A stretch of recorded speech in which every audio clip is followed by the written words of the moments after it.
기도하시겠습니다. 하나님 아버지, 이 시간 말씀을 선포합니다. 주님께서 이 말씀 가운데 성령님으로 함께하여 주셔서 우리 귀한 성도님들 한 분 한 분 가운데 꼭 필요한 주님의 음성이 들리는 귀한 시간 되게 하여 주옵소서. 주님께서 말씀하여 주시고 주님께서 만져주시며 주님께서 세워주시는 귀한 시간 되게 하여 주옵소서. 말씀 전에 저에게 함께하여 주셔서 사람의 생각 전하지 않게 하시고 오직 하나님의 뜻만을 전하게 하여 주시며 말씀 듣는 우리 모두 가운데 함께하여 주셔서 이 말씀 가운데 꼭 필요한 말씀만 새겨질 수 있도록 인도하여 주옵소서. 예수님의 이름으로 기도합니다. 아멘.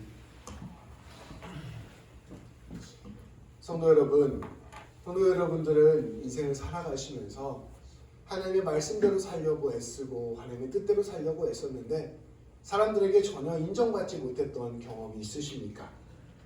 믿음대로 말씀대로 최선을 다하여 살려고 애썼는데 사람들이 그 누구도 알아주지 않았던 경험이 있으십니까? 내가 이렇게 사는 거 그저 나 손해보는 것 같다 회의감만 드신 적이 있으십니까? 오늘 말씀은 우리에게 선포해주고 있습니다. 이러한 일이 일어나는 것은 당연한 일이다.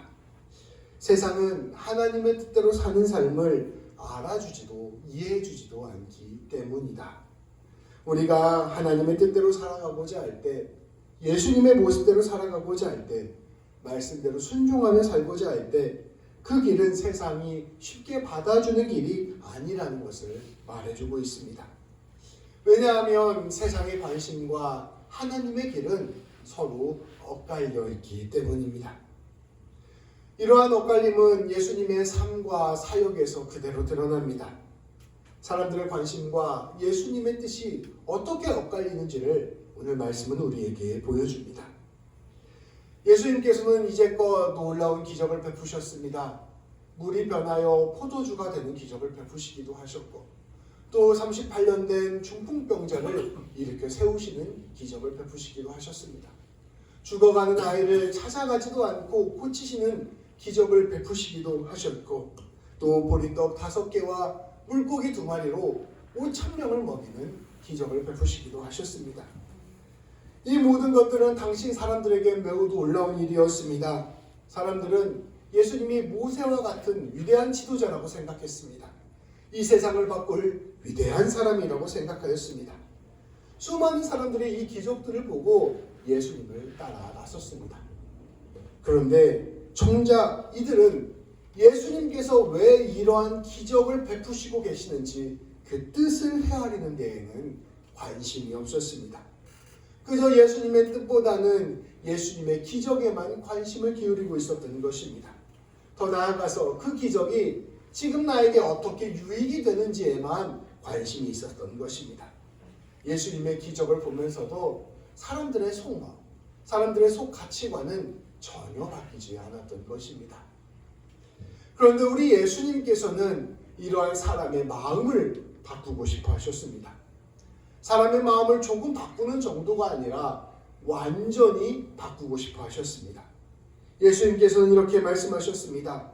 사람이 다시 태어나지 않으면 하나님의 나라를 볼 수 없다. 물과 성령으로 거듭나야 한다. 예수님께서는 이러한 많은 기적들을 보여주시면서 사람이 완전히 새롭게 태어나는 역사를 이루시기를 원하셨던 것입니다. 그저 이 기적 바라보고 와 대단하다 이렇게 해서 멈추는 것이 아니라 완전히 속마음이 새로워지는, 완전히 모든 마음이 뒤집어지는 그러한 역사를 원하셨던 것입니다. 그렇게 우리 예수님께서는 지난주 말씀을 통하여 이렇게까지 말씀하셨습니다. 나는 생명의 떡이다. 내게 오는 자는 결코 줄이지 아니할 것이요 나를 믿는 자는 영원히 목마르지 아니하리라. 예수님께서 이렇게 말씀하시는 것입니다. 그저 내가 기적으로 주는 떡 먹는 것만으로 만족하지 말아라. 너희는 나를 먹어야 한다. 나와 연합하여 완전히 새로운 사람이 되어야 한다. 그렇지 않으면 너희는 결코 생명의 삶을 살 수 없다. 그렇지 않으면 너희는 결코 구원을 얻을 수 없다 말씀하신 것입니다. 예수님께서는 당장 사람들에게 무엇이 필요한지를 너무나 잘 알고 계셨습니다. 굶주린 사람에게는 떡이 필요하고 배고픈 사람에게는 먹을 것들이 필요합니다. 몸이 아픈 사람에게는 치료가 필요합니다. 그러나 그러한 것이 다 채워진다고 해서 모든 것이 채워지는 것이 결코 아닙니다. 우리가 배불리 먹고 편안하게 살고 우리의 인생 이렇게 산다고 해서 그 모든 인생이 완전해지는 것이 아니라는 것입니다. 우리 모두에게는 가장 중요한 것, 하나님이 필요한 것입니다. 우리는 하나님의 형상으로 창조되었습니다. 하나님의 뜻에 따라 만들어졌습니다. 우리는 반드시 하나님과 함께 연합하는 삶을 살 때 진정한 삶을 살 수가 있습니다. 우리 예수님께서는 이 모든 기적을 통하여 궁극적으로는 하나님을 우리에게 선물로 주시고자 하시는 것이었습니다. 성령이 떡이신 예수님을 먹는다는 것은 예수님을 통하여 하나님을 믿게 된다는 것을 뜻하는 것입니다. 물과 성령으로 거듭난다는 것은 세례를 받고 성령 충만함으로 예수님의 복음을 받아들여 하나님을 알고 믿고 따르는 사람으로 새롭게 태어난다는 것을 의미하는 것입니다. 예수님께서는 우리에게 하나님을 전하러 오신 것입니다. 너에게 정말로 필요한 것이 무엇인 줄 아느냐? 그것은 하나님 아버지다 말씀하러 오신 것입니다. 하나님을 믿고 하나님께 예배하고 하나님과 사랑의 교제를 나누는 삶, 그것이 우리에게 진정으로 필요한 것임을 우리 예수님께서는 온 생애를 통하여 온 기적을 통하여 말씀해 주신 것입니다. 그것이 영원한 삶이요 참된 삶임을 선포해 주신 것입니다. 성도 여러분, 우리 예수님께서 이렇게 말씀해 주셨는데 이 말씀이 우리의 마음에 깊이 다가오시고 새겨지고 계십니까? 이 얘기를 들을 때 그래, 먹고 사는 것보다 하나님이 중요하지, 하나님이 내 인생의 중심이 되어야지, 이런 생각이 드십니까? 아니면 아니 목사님 그래도 사실은 먹고 사는 게 여전히 저한테는 가장 중요한 것 같습니다 하는 생각이 드십니까? 예수님의 뜻을 우리의 마음으로 진정으로 받아들이는 것, 예수님이 하신 이 말씀을 진실로 믿고 그 길로 따라가는 것은 어쩌면 우리 모두에게는 불가능에 가까운 것처럼 어려운 일일 수 있습니다. 예수님의 뜻과 세상의 시선이 언제나 엇갈리기 때문입니다. 예수님의 말씀대로 이것은 새롭게 태어나지 않는 한 깨닫지 못하는 일이기 때문입니다. 이것은 사람의 시선과 생각과 판단으로 이루어지는 경지가 아닙니다. 그렇기에 생생한 기적을 보면서도 사람들은 이것을 알지 못했습니다. 오늘 말씀은 이러한 현실을 그대로 보여줍니다. 우리 함께 1절 말씀을 봉독하도록 하겠습니다. 그 후에 예수께서 갈릴리에게 다니시고 유대에서 다니려 아니하심은 유대인들이 죽이려 함이로라. 아멘. 예수님께서 이렇게 숱한 기적들을 베풀어 주시자 주류 유대인들, 특별히 예루살렘에 있었던 종교 지도자들은 예수님을 죽이려 하였습니다. 예수님의 기적이 여러 차례 말씀드렸듯 체제에 위협이 되었기 때문입니다. 예수님의 기적은 많은 사람들을 불러 모았습니다. 사람들은 이처럼 많은 사람들이 모이는 것을 두려워하였습니다. 예수님께서는 또한 안식일의 기적을 베푸셨습니다. 이렇게 안식일을 중요하게 여기던 율법 체제가 무너지는 것을 종교 지도자들은 두려워하였습니다. 심지어 예수님은 성전에 와서 성전을 비판하셨습니다. 성전을 통하여 먹고 살던 유대 지도자들은 이러한 예수님의 발언을 매우 위험한 것이라 생각하였습니다. 결국 종교 지도자들은 예수님께서 베푸신 수많은 기적들을 보면서 이 기적들이 내 삶에, 내 체제에 위협이 된다고 생각했습니다. 예수님이 지금 자기를 공격하고 있다고 생각한 것입니다. 그래서 이들은 예수님을 바라보면서 예수님을 죽이려 결심한 것입니다. 예수님의 수많은 기적을 보면서 그 뒤에 하나님이 계시고 그 하나님을 내가 받아들여야겠다 생각하는 것이 아니라 예수님의 수많은 기적들이 내 인생, 내 삶의 밥그릇 지금 무너뜨리고 있으니 예수님 죽여야겠다 생각하는 것입니다.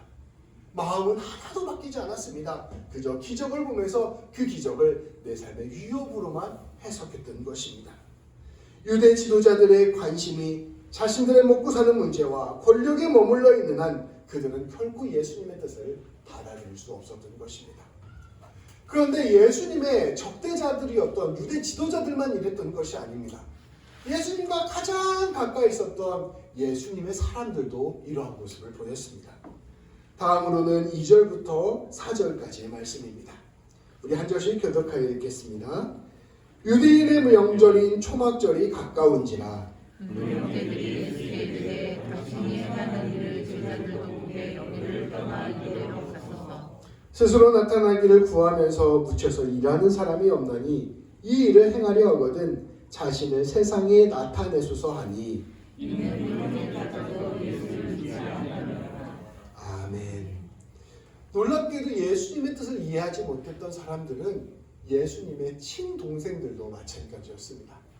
여기 3절에서 나오는 형제들은 우리가 보통 이야기하는 성도로서의 형제가 아니라 예수님의 동생들을 뜻하는 것입니다. 예수님 동생이 4명이 있었어요. 야고보, 요한, 유다, 시므온. 특히 이제 야고보는 훗날 예루살렘 교회 지도자가 되기도 하고 야고보서를 쓴 사람이기도 합니다. 예수님의 동생들이 예수님과 함께 다녔던 것입니다. 이런 상황 속에서 명절이 다가왔습니다. 초막절이 다가온 것이에요. 이 초막절이 되면 이스라엘 모든 사람들은 전부 다 예루살렘에 몰려들었습니다. 유대인들이 다 같이 예루살렘에 모여서 잔치를 하고 명절을 보내는 기간이 바로 초막절이었던 것입니다.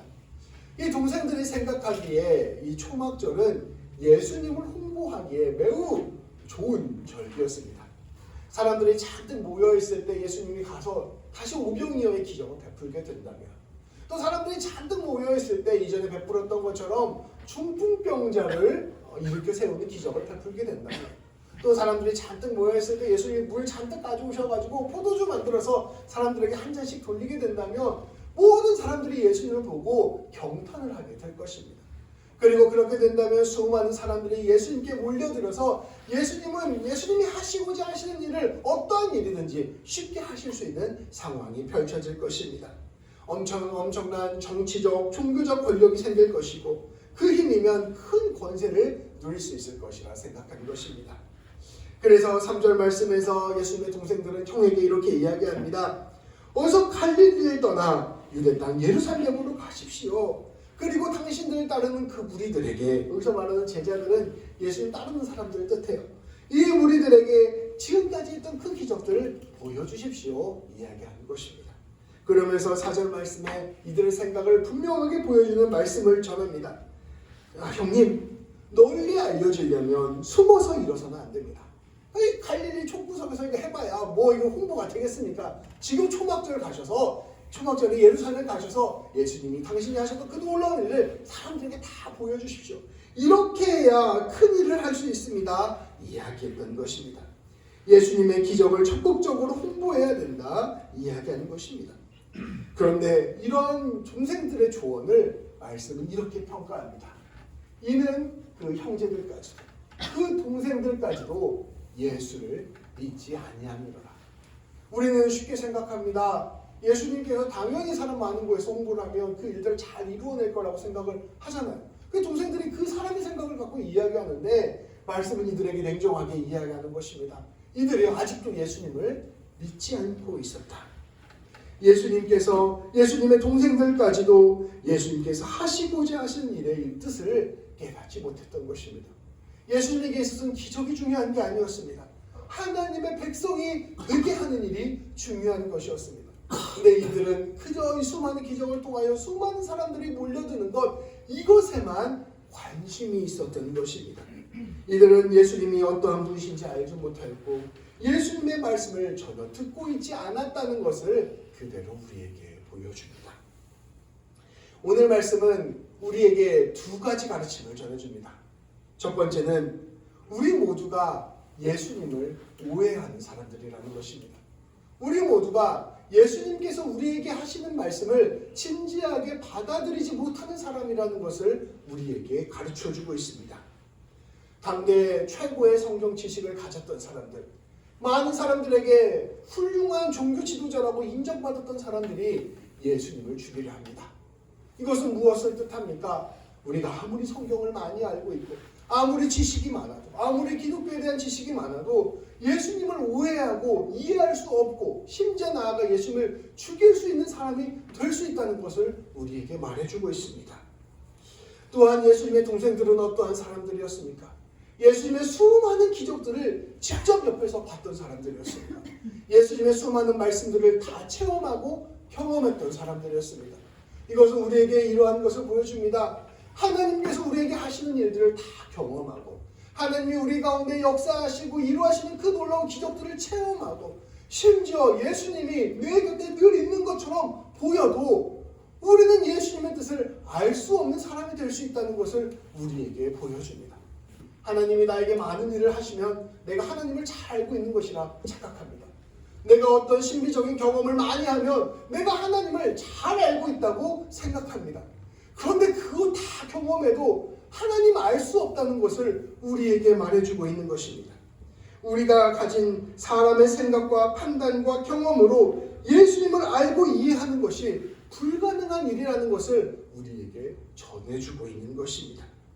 우리가 이러한 수많은 것들을 경험해도 우리의 마음이 뒤집어지지 않으면, 우리의 생각이 뒤집어지지 않으면 우리는 아직도 하나님의 겉모습만을 바라보고 있다는 것을 말씀은 우리에게 이야기해주고 있는 것입니다. 우리가 진실로 예수님의 뜻을 알기 위해서는, 예수님의 말씀을 알기 위해서는 어떻게 돼야 될까요? 그건 이미 예수님께서 우리에게 말씀하여 주셨습니다. 성령님이 우리 안에 임재하셔야 됩니다.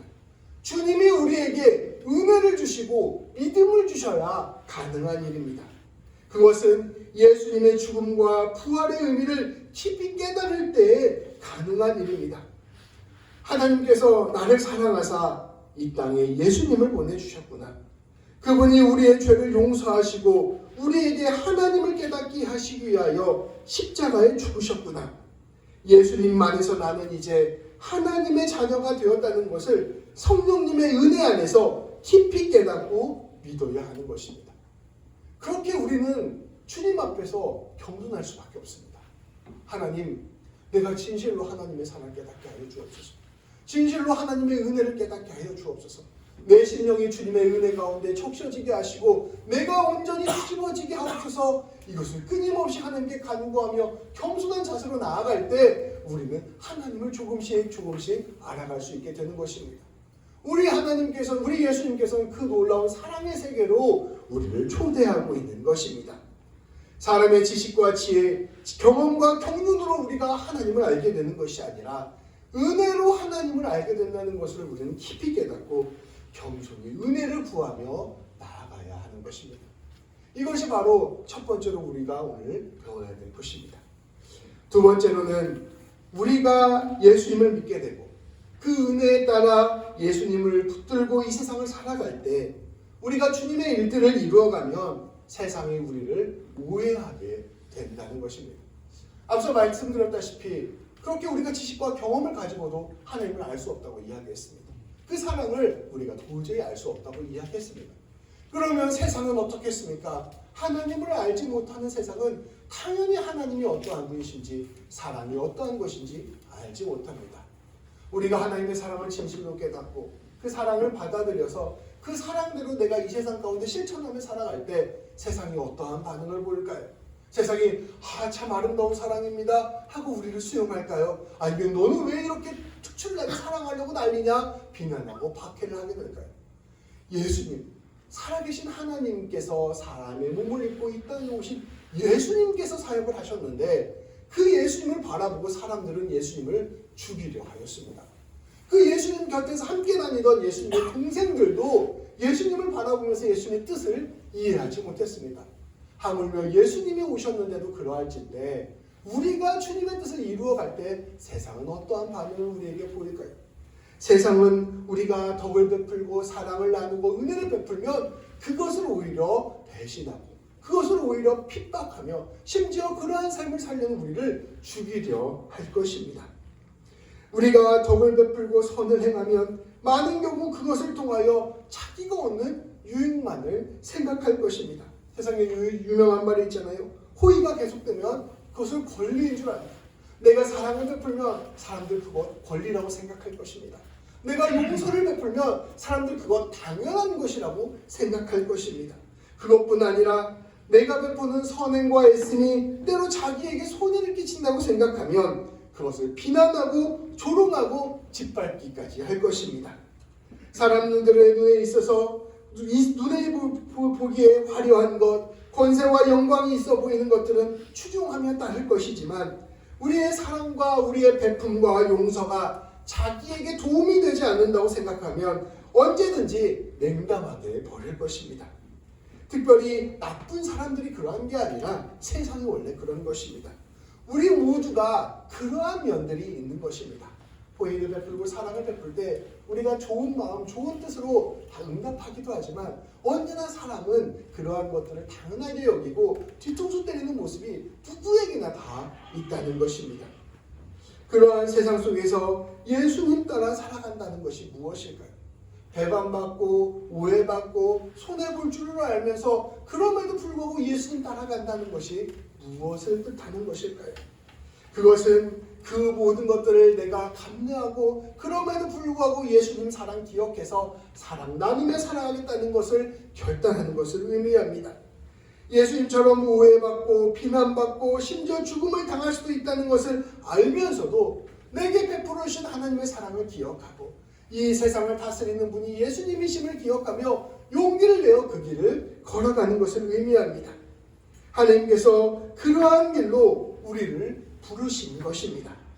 그 길이 우리의 눈에는 잠깐 쓰러지는 것처럼 보이고 낭망하는 것처럼 보이고 조롱받는 것처럼 보이고 모욕받는 것처럼 보여도 우리 하나님께서는 그 길이 가장 복된 길, 영광스러운 길, 아름다운 길, 생명의 길이라 말씀하여 주시는 것입니다.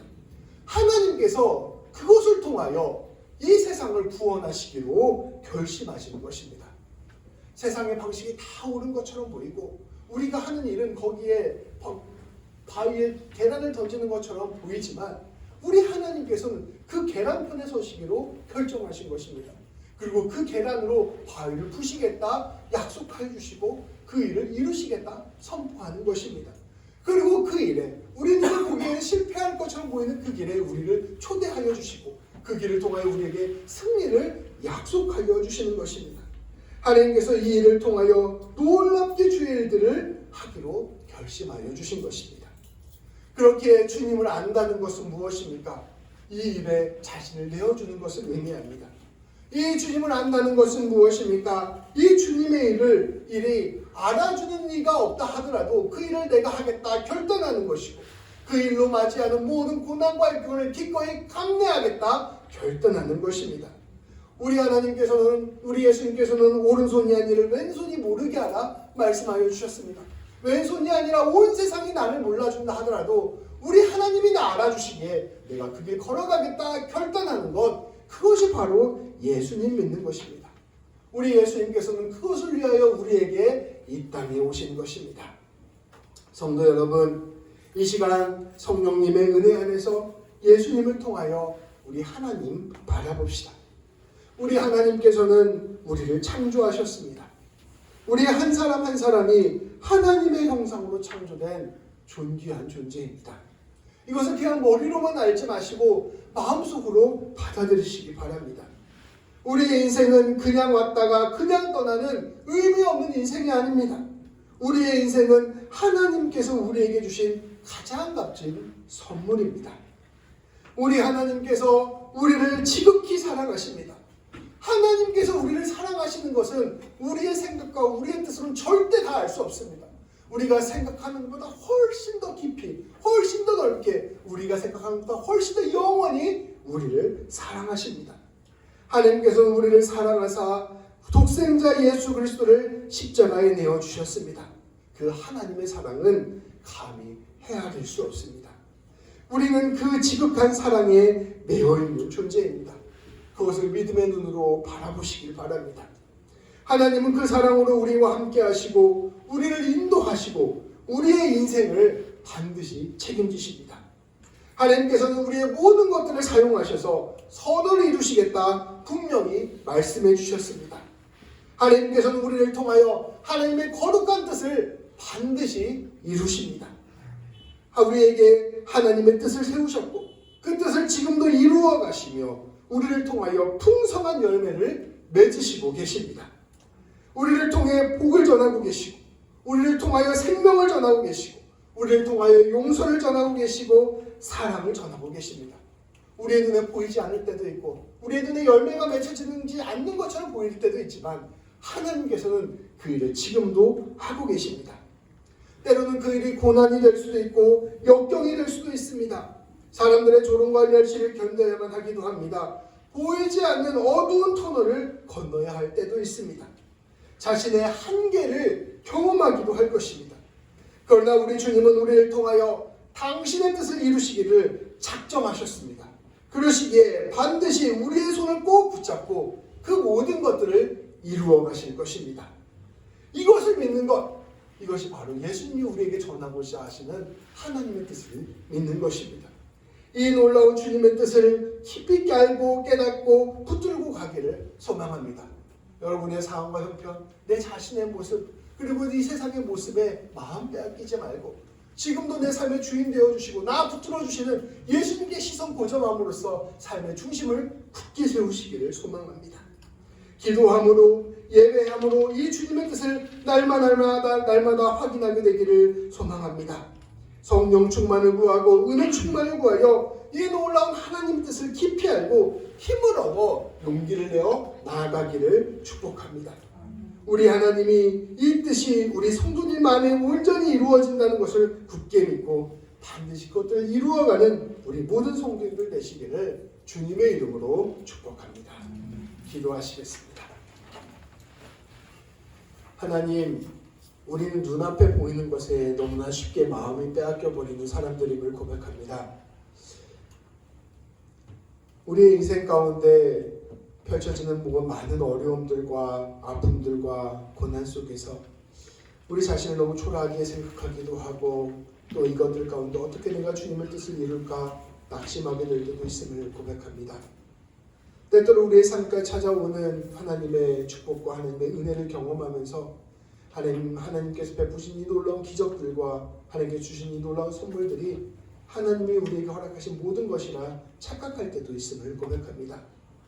그러나 오늘 주님께서 우리에게 말씀하여 주신 것처럼 우리 하나님의 큰 놀라운 사랑 예수 그리스도를 보내주셔서 우리에게 베풀어 주신 그 놀라운 하나님의 사랑과 은혜를 가장 먼저 바라보는 자들 될 수 있도록 인도하여 주옵소서. 하나님이 우리를 얼마나 사랑하시는지, 하나님이 우리를 얼마나 놀랍게 인도하고 계신지, 하나님이 우리 인생을 어떻게 책임져 주시고 구원하고 계시는지를 깊이 믿음으로 바라보게 하여 주시고 그것들 가지고 용기를 내어 하루하루 승리하며 살아가는 자들 될 수 있도록 인도하여 주옵소서.